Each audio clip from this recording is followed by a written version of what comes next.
So before starting up with the topic of Auditor's Report, I want you guys to go back to the topic of duties of auditors. So when I refer to the duties of auditors, I have 5 places wherein I have a mention of the word report. What are the 5 places?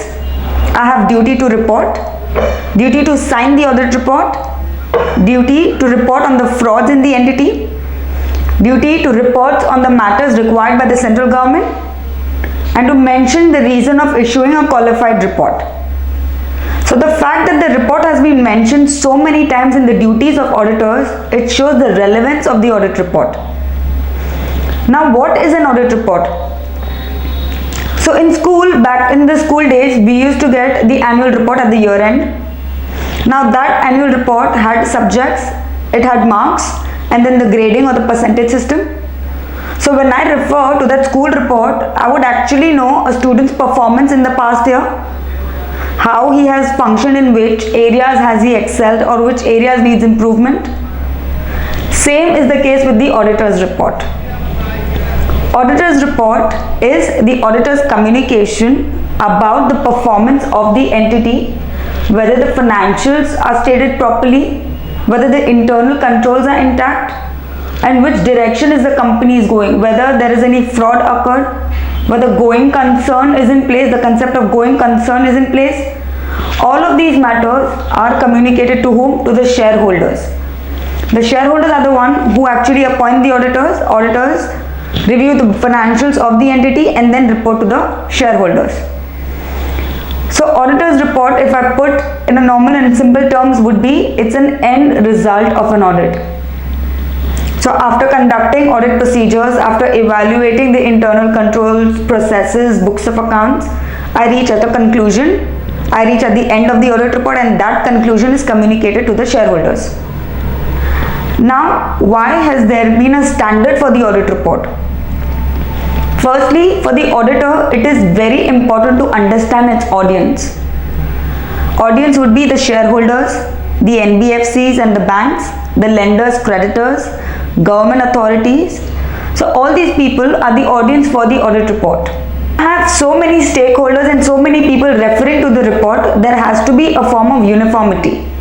Uniformity in the company's auditor's report actually simplifies the understanding between the stakeholders. It helps people to compare two audit reports, and hence Auditing and Assurance Standard Board of the Institutes of Chartered Accountant has issued a standard. So which standard implies to audit report? It is SA 700, which is forming an opinion and reporting on the financial statements. This standard talks about how an opinion on the financial statements has to be formed and how the reporting has to be done. We are going to study both the matters. To begin with, I'll see how the reporting has to be done. So now we're going to study about the reporting aspect. What all are the elements? So 700 states, these are the basic elements that has to be mentioned in the audit report. Beginning with the title.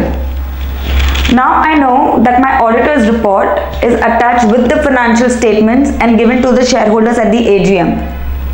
It is very well accepted that a person, that a layman, an investor say, not a shareholder, a prospective investor, if he has to review or if he has to know about the prospects of the company, whether or not to invest in the company, he will definitely read the auditor's report. So along with the financials, the director's letter, we have the auditor's report. So the title of the auditor's report is the fact that it is a report for the particular entity.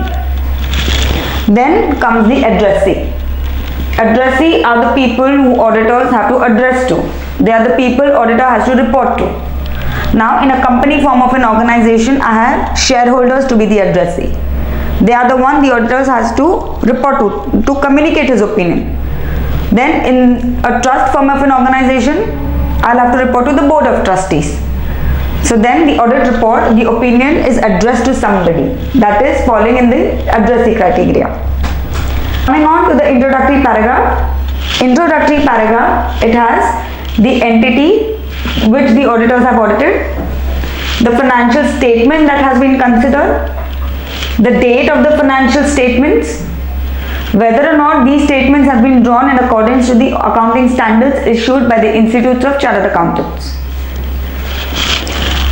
Coming up to management's responsibility. Now, why will the auditor's report have a paragraph about management's responsibility? So, at the time of appointment of the auditor in the AGM, there are certain terms and conditions and certain discussions between the management and the auditors.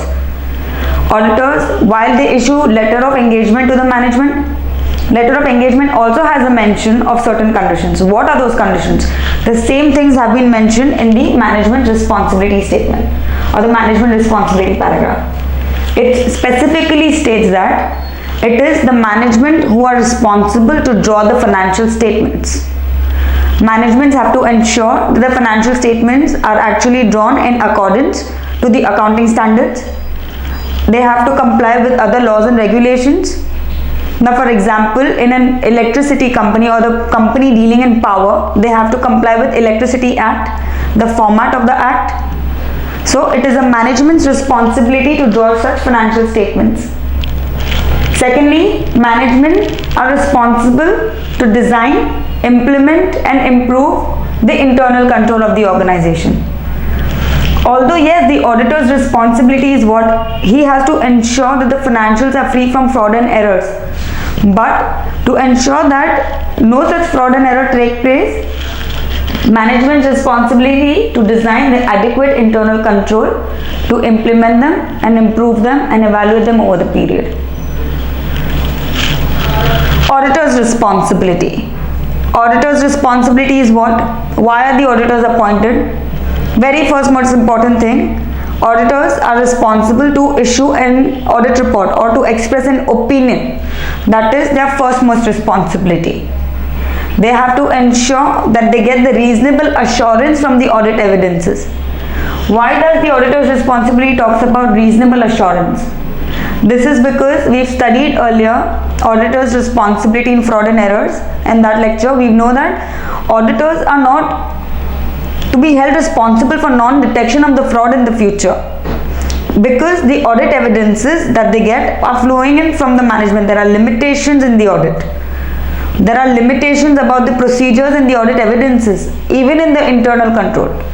Such limitations add on to the limitations of the audit, and hence auditors are not guaranteeing that no frauds and errors have occurred. What they mention is that they have a reasonable assurance that the financial statements are free from material misstatement and the same have been stated in the report. So that is the auditor's responsibility. Coming on to opinion. Opinion is a foremost important thing in the entire auditor's report. So what happened is, this title, addressee and introductory paragraph, management and auditor's responsibility generally forms a common pack in entire audit reports. That means most of the time, except for the bare facts of the company name, say date or the addressee, that will change. But opinion is a matter of utmost importance. Anybody who wants to refer to the auditor's report in short will always refer to the opinion paragraph. We're going to discuss about the opinion paragraph further. Following on, we have other reporting responsibility. Now, for example, I have appointed an auditor. I want him to review my financial statements and report to the shareholders. Along with that, I want him to review whether or not I am adhering to the required laws and statutes. In that case, I would want him to report that as well to my shareholders. We know that the auditor is responsible to express an opinion on the financials. This could be an add-on, an additional information or the additional expression of an opinion. That additional things are mentioned here. Other reporting requirements. Coming on to the signature of the auditor. Now, at the time of issuing the audit report, auditors take a very big responsibility on them, be it a qualified or a non-qualified report. Now, for example, I have a company who is functioning properly, all the accounts are going on according to the standards, internal control are the best, everything is running perfect. but an auditor feels that the company has some fraud or is not functioning properly, and he issues a qualified report. In that case, that will if not only affect the image of the company might lose its business, might go bankrupt or even liquidate for that matter. Who is held responsible in such a case? It's the auditors. So auditors have to have a reasonable assurance. And who can be held responsible? If I have a firm A, B and C and they audit XYZ Limited, Mr. A was acting on behalf of the firm and signing the documents on the audit report of XYZ, and he issues such a report. He issues a qualified report. So can I hold the firm responsible? No, it is Mr. A who is responsible for not performing his functions properly. How will I hold him responsible? Is by way of his signature on the auditor's report. The fact that he signed on the auditor's report, he held himself responsible for the report, he held himself responsible for the opinion that he expressed, and hence I can catch hold of him. Along with the signature, they mention their membership number and the firm, if they are working for a firm, or their sole proprietors. Then comes date and place of the report.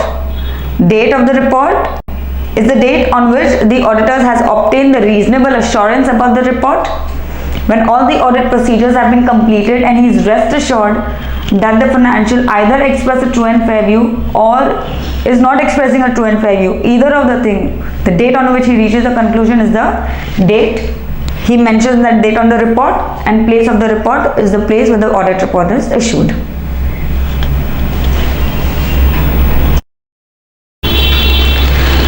Talking of the opinion as one of the basic elements stated by SA 700, opinion arrived at by the auditors can fall in either of the category. To begin with, let me take up the clean or unqualified report. Now, what is a clean and an unqualified report? It means that the financial statements depict the true and fair view of the performance of the company, that they have been drawn in accordance with the accounting standards. All the material items have been disclosed in the financial statements, and on the auditor's opinion, the financial statements depict true and fair view of the financials of the performance of the company. So in such a category, he does not hold any reservation and gives a clean or an unqualified report. Moving on to the modified report. Now, modified report does not directly mean that it's qualified. Modification falls into two categories. It falls into effect on an auditor's opinion and no effect on the auditor's opinion. Now, there can be two types of modification. I'll pick up no effect in the auditor's opinion, which is emphasis on matter paragraph. Say for example, financial statements are drawn of the entity, and then there's a contingent liability which says that the company has a case or has a litigation of 100 lakhs. According to the company, it is contingent or it is not about to materialize. The fact is stated in the financial statements. We know that the contingent liabilities is stated below the balance sheet and hence forms a part of the financial statements. So, what does the auditor want? Auditor believes that such a contingency might have an adverse effect on the financial statements. It wants the attention of the shareholders or the addressees drawn over there, and hence he mentions the fact in the emphasis on matter paragraph. So, emphasis on matter paragraph contains certain conditions or it contains certain situations where the auditor wants the attentions of the one reading the financial statements and his report, and the fact is mentioned in the emphasis on matter paragraph. So, emphasis on matter paragraph actually has no effect on the auditor's opinion. Auditor's opinion did not differ based on that disclosure. Auditor's report did not differ based on the disclosure in the emphasis of matter paragraph. However, it was modified a little. The presentation of the report was modified a little. Why? Because we did add emphasis on the matter paragraph. This matter paragraph is added right below the opinion paragraph. So hence, we covered one part, that is modified report, which does not have any effect on the auditor's opinion, and such facts are stated in the emphasis of matter paragraph. Moving on to effect on the auditor's opinion. Now, there could be situations wherein the opinion of the auditor might differ. To begin with, a qualified report. A qualified report could be when the material misstatement is of such nature that it has an effect on the financial statement. However, the entire financial statements are not grossly misrepresented. Now, why would I say that? Supposedly, I have the fixed assets that are overvalued by 10%. So, in the auditor's opinion, the value of fixed assets in the balance sheet are up by 10%. In that case, he would issue a qualified report because his opinion and the one stated by the management did not match. But that's the only matter where he has a reservation. Such a disclosure or such a misstatement does not have the effect on the entire financial statements, and hence I cannot call the entire financial statements as false. But I have reservations. In that case, I issue a qualified report. So a qualified report, he has a limited reservation. What if the entire financial statement was misrepresented? What if not only the fixed asset but loans and liabilities, say current assets, debtors, investments, a lot of items in the financial statement was misrepresented? In that case, he would issue an adverse report. Mind you, while a clean and unqualified report is a good report, adverse report is a very bad report. It can have a lot of repercussions and it can cause serious damages to the company. So while the auditor issues the adverse report, he has to ensure, he has to reassess his audit evidences. He has to make sure that when issuing the adverse report, he has enough evidences to support his opinion. Moving on to the disclaimer. What is a disclaimer? A disclaimer means that the auditor was unable to obtain sufficient and appropriate audit evidences to form an opinion. For example, if the records of the company was confiscated by the sales tax department, or there was a fire broken down in the admin office of the company and all the records were burned. In such a state, the auditor will be unable to form an opinion. This does not mean that he is saying that the entity is performing adversely or it is misrepresented. He is just stating the fact that the evidences were not readily available with him, and hence he issues a disclaimer report.